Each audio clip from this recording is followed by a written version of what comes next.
주간 꿀에 제가 빨간색 티를 입고 있습니다. 저 해병대 출신 아니에요. 그럼에도 불구하고 왜 빨간색 티를 입고 있겠습니까? 제 속에 화가 치밀어 오르고 있습니다. 분노가 치밀어 오르고 있어요. 뚜껑이 열렸다 닫혔다가 반복되고 있습니다. 지난 한 주 저에게는 최악의 한 주였습니다. 아니, 바르셀로나에게는 최악의 한 주였어요. 바르셀로나는 챔피언스 리그 우승에 대한 희망과 라리가 역전 우승에 대한 희망을 동시에 품고 있었습니다. 하지만 지난 주중에 UEFA 챔피언스 리그 8강 2차전 파리 생제르맹을 상대로 하피냐가 선제골을 넣었음에도 불구하고 결국 아라우가 퇴장을 당하면서 1대4로 패배했고요. 4강 진출에 실패를 했죠. 그럴 수 있습니다. 그럴 수 있죠. 그리고 선수 불화설이 나왔습니다. 긴도안의 인터뷰, 그리고 팀 훈련도 하루 쉬는 모습이 나왔고, 그럴 수 있어요. 그럴 수 있습니다. 그러나 지난 주말 펼쳐진 엘 클라시코에서 역전패 당한 거, 그거는 진짜 화가 나. 그건 진짜 짜증나. 그래요.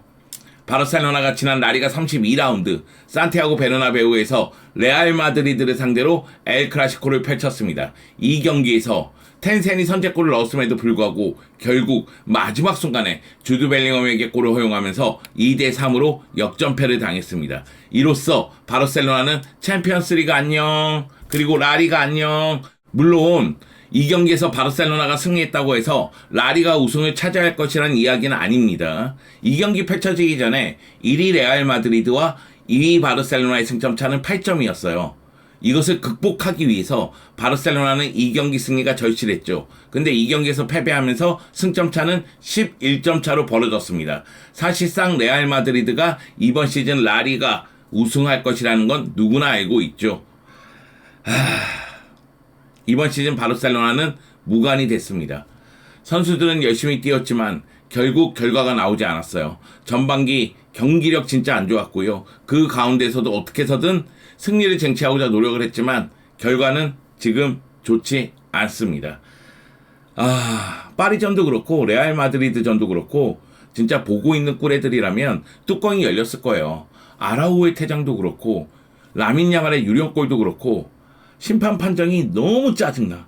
너무 화가 나. 여하튼 주간 꿀에 지금 시작하겠습니다. 엘 클라시코 경기 내용부터 살펴보도록 하죠. 여러분 함께 가시죠. 렛츠고! 라리가 32라운드에서 올 시즌 스페인 라리가 우승을 결정지을 수 있는 엘 클라시코가 펼쳐졌습니다. 이 경기 펼쳐지기 전에 1위 레알 마드리드는 2위 바르셀로나보다 승점 8점이 앞서 있는 상황이었어요. 그렇기 때문에 레알 마드리드는 무승부 이상의 결과만 가져가더라도 만족할 수 있는 상황이었고요. 반면에 바르셀로나 같은 경우에는 이 경기 반드시 승리를 거둬서 승점차를 5점으로 줄여야 라리가 역전 우승의 꿈을 이어나갈 수가 있었습니다. 그런 가운데 양팀은 주중에 챔피언스리그 8강 2차전을 펼쳤죠. 바르셀로나는 파리에게 패배하면서 준결승 진출에 실패를 했고요. 레알 마드리드는 맨시티와 승부차기까지 가는 접전 끝에 승리하면서 준결승 진출에 성공을 했습니다. 그런 가운데 양팀이 대결을 펼치다 보니까 체력적인 부담이 있는 상태에서의 대결이었어요. 그리고 레알 마드리드 같은 경우에는 워낙에 체력적인 부담이 있고 부상 선수도 있다 보니까 로테이션을 돌리면서 이 경기에 임했습니다. 반면에 바르셀로나 같은 경우에는 최상의 전력을 모두 투입을 하면서 어떻게 해서든 승리를 쟁취하려는 모습이 나왔죠. 그 가운데 하피냐가 코너킥을 처리한 것을 크리스텐센이 6분 만에 헤더로서 선제골을 넣으면서 바르셀로나가 기선제압에 성공을 합니다. 하지만 레알 마드리드는 홈에서 쉽게 물러나는 팀은 아니죠. 전반 18분에 루카스 바스케스가 박스 안쪽으로 들어오면서 쿠바르시에게 걸려 넘어졌고 결국 PK가 선언됐습니다. 그리고 비니시우스가 깔끔하게 처리를 했죠. 그러면서 전반전은 1대1로 마무리가 됩니다. 그리고 후반 들어서 또다시 먼저 골을 넣은 쪽은 바르셀로나였습니다. 차비 감독은 이 경기 반드시 승리를 거둬야 됐기 때문에 공격 라인에 변화를 줬거든요. 페란 토레스를 최전방에 배치하고 주앙 펠리스를 왼쪽 측면에 배치하면서 변화를 줬는데 결국 그 상황에서 페르민이 또다시 골을 넣으면서 2대1로 바르셀로나는 앞서 나가죠. 문제는 루카스 바스케스의 컨디션이 너무 좋았다는 사실이죠. 왼쪽 라인에서 비니시우스가 반대편으로 넘겨주는 것을 루카스 바스케스가 안쪽으로 들어오면서 마무리 지으면서 스코어는 2대2가 됩니다. 이렇게 끝날 듯한 경기는 막판에 주드 벨링엄이 결승골을 넣으면서 레알 마드리드가 결과를 가져가게 되죠. 결국 이 경기는 레알 마드리드가 3대2로 승리를 거뒀습니다. 경기 기록을 보면 레알 마드리드가 승리한 게 이상하진 않습니다. XG값을 보면 레알 마드리드는 2.41, 바르셀로나는 1.33입니다. 점유율은 그렇게 중요치 않은데 점유율도 거의 대등하게 나왔고요. 그리고 슈팅 숫자에서도 대등하긴 했지만 유효 슈팅에서 레알 마드리드가 조금 더 많이 기록하는 모습이 나왔거든요. 그렇기 때문에 레알 마드리드 승리가 이상하진 않지만 바르셀로나 팬의 시선으로 봤을 때에는 악재가 많이 겹쳤다는 거죠. 프랭키 도용이 부상을 당하면서 결국 교체 아웃이 됐고 라민 야말의 슈팅은 골로 인정이 되지 않았습니다. 그 가운데 페널티킥을 내주는 과정이나 페널티킥을 얻지 못하는 과정으로 봤을 때는 바르셀로나 팬들 입장에서는 불만이 있을 수밖에 없죠. 거기다 이 경기 주심이 세자르 소토야. 올 시즌 헤타페전, 그라나다전, 바르셀로나 경기를 주관할 때마다 바르셀로나 팬들의 불만을 샀던 바로 그 주심이 엘클라시코를 주관했습니다. 난 이해가 안 가요. 양 팀이 다 인정할 만한 주심이 와야 되는 거 아니에요? 그러니까 차비 감독이 이 경기에서 주심이 돋보이지 않았으면 좋겠다는 이야기까지 했어요. 근데 결국 이 경기는 주심의 판단, 그 부분이 좀 아쉬웠습니다. 물론 다시 한번 말씀드리지만 기록을 보거나 경기 내용을 봤을 때 레알 마드리드가 승리한다는 이 결과가 이상하진 않습니다. 다만 바르셀로나 팬들의 시선으로 이 경기를 봤을 때에는 이길 수 없는 경기를 할지라도 패배할 경기는 아니었습니다. 사실 저는 무승부로 끝나는 게 가장 공정한 결과가 아닌가 이런 생각이 들었었거든요. 여하튼 이 경기에서 레알 마드리드가 승리를 거두면서 엘 클라시코 공식 4연승을 기록하게 됩니다. 올 시즌 펼쳐진 엘 클라시코 3경기 모두 레알 마드리드가 승리하게 되는 거죠. 주드 벨링엄 전반기 라리가 대결에서 멀티골 넣으면서 승리의 주역이 됐고 이 경기에서도 결승골을 넣으면서 승리의 주역이 됐습니다. 비니시우스, 수페르코파에서 바르셀로나 상대로 해트트릭을 기록했죠. 그러면서 팀의 4대1 대승을 선사하더니 이 경기에서도 한 골 한 개의 도움을 기록하면서 제 힘을 발휘했습니다. 바르셀로나가 엘클라시코에서 이렇게 연패를 당하는 횟수가 늘어나면 이러면 안 돼요. 이러면 바르셀로나 입장에서는 엘클라시코를 두려워할 수도 있어요. 여하튼 이 경기에서 레알 마드리드가 승리를 거두면서 2위 바르셀로나하고 승점 11점 차, 남은 경기는 6경기. 그렇다면 레알 마드리드가 라리가 우승할 가능성은 99%라고 해도 과언은 아니게 되고요. 바르셀로나 같은 경우에는 후반기 들어서 분위기를 타고 있다가 UEFA 챔피언스리그 8강 2차전 파리에게 패배하고 라리가 32라운드 레알 마드리드에게 패배하면서 연패를 당하게 됐습니다. 아쉬워요. 아쉽습니다. 막판에 무언가 바꿔놓는 듯한 그런 느낌이 있어야 되는데 그것이 안 된 게 너무 아쉬워요. 바르셀로나의 경기 내용을 보면 바르셀로나는 사실 차비 감독이 생각하고 있는 플랜 A는 명확했어요. 일단 3-2-5 형태로 공격을 전개하되 전방부터 1대1로 압박하면서 상대 공격을 지연시키고 차단한다는 생각이었거든요. 3-2-5 형태로 공격을 전개할 때 더용과 텐센이 연결고리 역할을 해줘야 되는데 그 부분에 대해서는 좀 아쉬움이 있었습니다. 그리고 오른쪽 라인에 라민 야말이 솔로 플레이 때도 위력적이고 순간적으로 줄쿤데가 공격에 가담해서 라민 야말을 보좌할 때도 굉장히 위력적이었습니다. 반면에 왼쪽 라인 하피냐 같은 경우에는 볼이 없는 상태로 뒷공간으로 들어가고자 노력을 했지만 이 경기에서 또다시 고질병 첫 터치에 대한 문제를 드러냈고요. 그리고 하피냐가 부진하면서 조앙 펠릭스가 들어갔는데 조앙 펠릭스도 마음에 드는 활약을 하지 못했습니다. 그리고 칸셀로 있잖아요. 수비력이 너무 안 좋아졌어. 칸셀로에게 무슨 일이 있었던 거야. 여하튼 칸셀로의 수비력이 좀 안 좋아졌다는 것도 인정을 해야 될 것 같습니다. 여기다가 더용이 부상을 당하고 텐센이 선제골을 넣었음에도 불구하고 후반 시작과 동시에 교체 아웃된 것으로 봐서는 몸 상태가 좋지 않았던 것으로 보이거든요.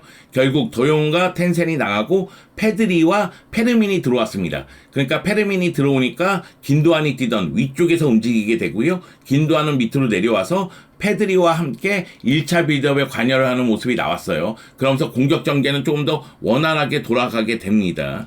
여기다가 1대1 상황이 지속이 되니까요. 차비 감독 입장에서는 이 경기를 잡아야지만 레알 마드리드하고의 승점 차를 줄일 수 있기 때문에 공격 쪽에 변화를 줍니다. 레반도프스키와 하피냐를 빼고 페란 토레스하고 주앙 페리스를 투입했는데 이 두 선수의 투입은 그렇게 큰 효과를 봤다고 보긴 어렵습니다. 결국은 바르셀로나 입장에서는 라인을 올리면서 공격을 전개할 때 실수가 좀 나오면서 실점하는 장면이 나왔고요. 바르셀로나 입장에서는 막판에 승리가 목표이기 때문에 라인을 올리면서 공격을 전개할 수밖에 없었고요. 그 빈틈을 주드 벨링엄이 파고들면서 마무리 지었기 때문에 아쉬운 결과죠.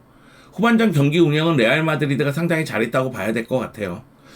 그런 측면에서 좀 아쉬움이 크게 남는 경기가 아닌가 그런 생각이 듭니다. 반면에 레알 마드리드 같은 경우에는 맨시티하고 주중 경기에서 승부차기까지 소화했기 때문에 로테이션을 좀 돌리는 모습이었고요. 특히 수비 라인에 카마빙가가 왼쪽 풀백, 추아메니가 센터백으로 들어오면서 카마빙가, 리디거, 추아메니, 바스케스로 백포 라인을 형성을 했습니다. 그 대신 전방 쪽에 비니시우스하고 호드리고를 배치하되 이 두 선수가 측면으로 넓게 펼쳤다가 들어오면서 측면 공격도 가담을 계속 해줬고요. 그리고 주드 벨링엄이 폭넓게 움직이면서 연결고리 역할을 해줬습니다. 모드리치는 오른쪽 하프 스페이스로 들어가는 모습이 상당히 많았죠. 그래서 공격을 전개할 때 카마빙가하고 바스케스가 올라간다고 친다면 거의 2-4-4 형태가 되지 않았나 그런 생각이 좀 들고요. 주드 벨링엄이 최전방과 왼쪽 하프 스페이스, 모드리치가 폭넓게 움직이고는 있지만 오른쪽 하프 스페이스, 그러면서 비니시우스하고 호드리고를 보좌하고자 노력하는 모습은 인상적이었습니다. 그래요. 저는 여러 번 얘기하지만 우드리고보다 좌드리고가 더 무섭다고 생각을 해요. 호드리고를 오른쪽에 배치할 수밖에 없는 상황이긴 하지만 왼쪽에 배치했을 때 호드리고의 득점력이 살아나거든요. 그런데 이 경기는 호드리고가 오른쪽에 배치됐고 기대만큼의 공격력을 보여줬다고 보긴 어렵습니다. 오히려 이제 비니시우스, 주드 벨링엄, 발베르데, 모드리치 이런 선수들을 앞세운 공격이 굉장히 위력적이었다고 봐야 되겠죠. 거기다가 카마빙가는 운동신경이 뛰어나다는 게 다시 한번 느껴지는 경기력을 보여줬고요. 이 경기 레알 마드리드 쪽 주인공은 결승골을 넣은 주드 벨링엄도 아니고 한 골 한 개의 도움을 기록한 비니시우스도 아닙니다. 제가 봤을 때는 루카스 바스케스예요. 루카스 바스케스가 3골에 모두 연관이 돼 있습니다. 루카스 바스케스는 페널티킥을 얻어내면서 첫 번째 동점골에 기여를 했고요. 그리고 직접 동점골을 넣으면서 골도 기록하는 모습을 보여줬습니다. 여기다가 마지막 순간에 주드 벨링엄의 골을 도와주면서 도움도 하나 적립을 했죠. 그렇기 때문에 이 경기는 루카스 바스케스의 경기라고 해도 과언은 아닐 것 같습니다. 바르셀로나 쪽에서는 라민 야말과 줄 쿤데, 레알 마드리드 쪽에서는 루카스 바스케스, 주드 벨링엄 이 선수들이 눈에 가장 띄었던 그런 상황이 있었습니다. 루카스 바스케스 잘하긴 잘하더라고요. 아니 무슨 굿디야? 루카스 바스케스의 그날이었어? 거의 뭐 미쳐 날뛰는데 할 말이 없더라고요. 자, 경기 끝나고 나서 차비 감독 인터뷰를 봅시다. 열심히 노력했지만 우리가 통제할 수 없는 상황으로 인해 상황이 나빠졌다. 이 얘기는 주심을 비판하는 거예요. 주심의 판정 때문에 상황이 나빠졌다고 이야기하는 겁니다. 부끄러운 일이다. 우리가 경기를 지배하고 찬스를 만들었기 때문에 불공평하다. 경기 결과는 불공평하다고 이야기하는 겁니다. 경기 내용을 생각했을 때는 우리는 충분히 득점 기회를 만들었고 골도 넣었다. 그런데 주심의 판정에 영향을 받으면서 어려움에 처했다. 그러면서 결국 패배라는 결과를 손에 쥐었다. 이런 이야기죠. 우리는 우리의 플레이에 대해 자랑스러워해야 한다. 패배를 받아들이고 스페르코파에 진출하기 위한 2위 싸움을 이어가야 한다고 이야기했습니다. 지금 지로나하고 승점 2점 차기 때문에 바르셀로나는 2위 자리가 약간 불안하기도 해요. 그리고 지로나하고 맞대결이 남아 있습니다. 여기에 바르셀로나는 전반기 지로나를 상대로 패배한 경험도 있죠. 이런저런 면을 고려했을 때 바르셀로나는 현실적인 목표 2위 유지를 위해서 최선을 다해야 된다고 이야기하는 겁니다. 반면에 안첼로티 감독은 대등하고 치열한 경기가 펼쳐졌다. 경기 내용을 봤을 때 대등하고 치열한 경기가 맞죠. 우리는 마지막 에너지로 이 경기에서 승리할 수 있었다. 주드 벨링엄이 마지막까지 포기하지 않고 결승골을 넣는 힘을 보여줬기 때문에 마지막 순간까지 에너지를 보여주면서 승리를 챙겼다는 이야기를 한 겁니다. 라리가 우승을 향한 매우 큰 발걸음이다. 자, 이 경기 승리로 안첼로티 감독도 라리가 우승을 확신하는 거죠. 우리에게 큰 이점이 있지만 경기를 늦출 수는 없다. 끝까지 방심해서 안 된다는 이야기입니다. 우리는 승점 몇 점을 더 얻어야 하고 이 경기들은 챔피언스리그 준결승전을 준비하는데 도움이 될 것이라고 이야기를 했습니다. 안첼로티 감독 마음은 빠르게 라리가 우승을 확정 지은 다음에 챔피언스 리그의 에너지를 다 쏟고 싶은 욕심이 있어 보입니다. 레알 마드리드 입장에서는 지금 이 순간 라리가와 챔피언스 리그라는 두 마리 토끼를 잡고자 노력을 하겠죠. 아쉽게도 코파델레이 우승은 실패했기 때문에 안첼로티 감독 입장에서는 당연히 라리가와 챔피언스 리그에 대한 욕심이 날 겁니다. 자, 제가 얘기하고 싶은 건 소토그라도 주심이에요. 제가 이해가 안 가는 건 1라운드 헤타페전 끝나고 나서 소토그라도 주심이 자신이 오심을 범했다고 인정을 했습니다. 근데 그 오심이 바르셀로나에게 피해를 줬거든요. 그라나다전도 마찬가지예요. 그럼에도 불구하고 이런 주심을 엘클라시코에 배제한 것 자체가 저는 이해가 안 가요. 자, 전반 17분에 루카스 바스케스가 들어갈 때 쿠바르시가 먼저 다리를 뻗어 있었고 그 가운데 루카스 바스케스가 쿠바르시 다리에 걸려 넘어졌습니다. 그리고 PK가 선언됐죠. 저 이 장면 PK 선언할 수 있다고 생각을 해요. 물론 소토그라도 주심은 온필드 리뷰로 느린 장면을 한 차례 볼 필요성은 있었습니다. 근데 이 장면은 루카스 바스케스가 너무나 영리하게 넘어졌어요. 그것도 굉장히 빠르게 전개가 되는 장면에서요. 그러다 보니까 소토그라도 주심이 직접 보고 페널티킥을 확신했던 것 같거든요. 그래도 온필드 리뷰를 보고 결정했으면 어땠을까 이런 생각은 좀 듭니다. 자, 그리고 27분 유령골 이 사건, 사실 저희가 카메라 각도로 이렇게 여러 군데로 봤을 때 야, 이거는 들어간 거 아니야? 이렇게 경기 끝나고 이야기는 하고 있는데 경기 중에는 온필드 리뷰를 했지만 정확하게 판단하기 어려웠다고 하더라고요. 제한된 화면만 보고 이것이 정확하게 골이라고 인정하기는 어려웠다는 겁니다. 그렇기 때문에 이것을 골로 인정을 하지 않았어요. 이것에 대해서는 잠시 후에 다시 한번 이야기할게요. 자, 그리고 도용이 부상을 당하는 장면이 있었는데 볼을 향해서 발베르데가 강하게 볼터치를 가져갔고 그 가운데 도용이 살짝 늦게 들어온 것 같아요. 그러다 보니까 이 발베르데가 강하게 처리한 것이 밀려서 도용의 발목까지 충격을 줬고요. 발목이 약간 꺾이는 모습이 있었습니다. 근데 저는 이 장면도 사실은 파울이 선언되지 않았지만 파울이 선언되지 않는 거에 대해서 문제는 없다고 생각해요. 볼을 향해 들어갔다고 봤다면, 다만 위험한 플레이라고 봤다면 이 장면도 카드가 나왔을 겁니다. 자, 그리고 57분 페르민과 리디거의 충돌이 있어요. 그러니까 페르민이 안쪽으로 들어갈 때 리디거하고 부딪히는 장면이 있었고 리디거의 진로방이었습니다. 그래서 이 장면도 깐깐하게 봤다면 PK를 줬어야 되는 장면이에요. 근데 이 장면은 PK를 주지 않았어요. 제가 얘기하고 싶은 건 VAR로 다 봐도 되는 장면이에요. 17분 PK 판정, 57분 PK 판정, 45분 도용이 부상을 당하는 장면은 레드카드 장면이라고 생각하고 볼 수도 있거든요. 그런데 이 장면들을 봤을 때 VAR 모니터를 제대로 했느냐, 그뿐만이 아니라 모드리치의 플레이라든가 여러 가지 플레이에서 반칙성 플레이가 그대로 전개되는 장면도 있었거든요. 근데 이런 장면들에 대해서 엘문도 데프로티브라든가 스포르트는 시간대별로 계속해서 이야기를 합니다. 몇 분에는 뭐가 문제가 있었고 몇 분에는 뭐가 문제가 있었고 몇 분에는 무슨 문제가 있었다 이런 식으로 얘기를 하는데 이거는 바르셀로나 친 언론 입장에서 바르셀로나가 억울하게 패배를 당한 건 아니냐 이런 의문을 제기하는 장면이고요. 만약의 경우 결과가 바뀌었으면 다른 언론에서 레알 마드리드가 피해를 입었다는 이야기를 할 수도 있겠죠. 그렇기 때문에 저는 그 언론 이야기를 하고 싶은 게 아니라 엘 클라시코 같은 중요 경기에서는 PK 판정에 대해서는 VAR 온필드 리뷰는 했어야 된다. 이 얘기를 드리고 싶은 거예요. 제가 지금 이 판정에 대해서 유령골 빼고는 다 그럴 수 있다고 생각을 하거든요. 물론 꿀애들에게 욕을 듣겠지만 17분에 저는 PK 줄 수 있는 장면이고 PK를 주는 부분에 대해서 불만이 없어요. 57분에 페르민과 리디거의 충돌, 그 장면 그대로 전개할 수 있다고 생각하고요. 그대로 전개한 거에 대해서 불만이 없어요. 자, 그리고 도용 부상 장면, 이거 발베르데 반칙 아니라고 볼 수 있어요. 물론 저는 이스타TV 입중계 중에는 이거 반칙 아니냐 강하게 얘기를 했었지만은 심판의 성향을 봤을 때 그렇게 볼 수도 있다는 거예요. 다만 심판이 이렇게 중요한 결정을 할 때는 심사숙고해야 된다. VAR의 도움을 받으려면 확실하게 받아라.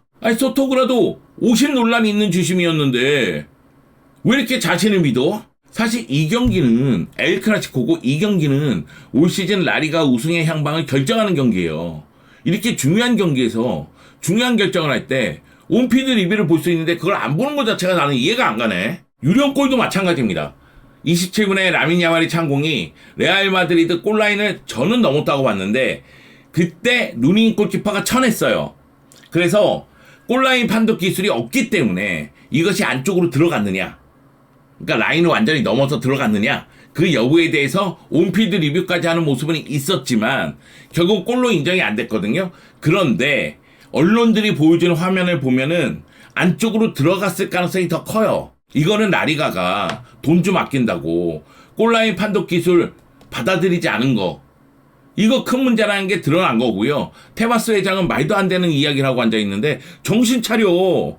엘 클라시코는 세계의 모든 사람들이 보고 있는데 지금 라리가 수준이 이렇게 떨어진다는 걸 스스로 보여주는 거야. 그러니까 경기 끝나고 나서 테어 슈테겐 골키퍼가 불명예스럽다. 이 리그는 많은 돈을 움직이고 있으면서도 다른 리그가 가지고 있는 기술을 구현할 돈이 없다. 이런 이야기를 했고, 차비 감독도 부끄러운 일이다. 극도로 불공평하다고 느낀다. 이렇게 이야기를 했습니다. 엘 클라시코입니다. 축구를 좋아하는 사람은 엘 클라시코를 모르는 사람이 없습니다. 근데 골라인 판독 기술이 없어서 골인지 골이 아닌지 온필드 리뷰하는데 제한된 사진만으로 판단을 하고, PK를 주는데 온필드 리뷰도 안 하고, 이건 라리가가 문제고 라리가 회장이 문제고 라리가 심판들이 문제라는 거 아닙니까? 이야, 답답하네 진짜.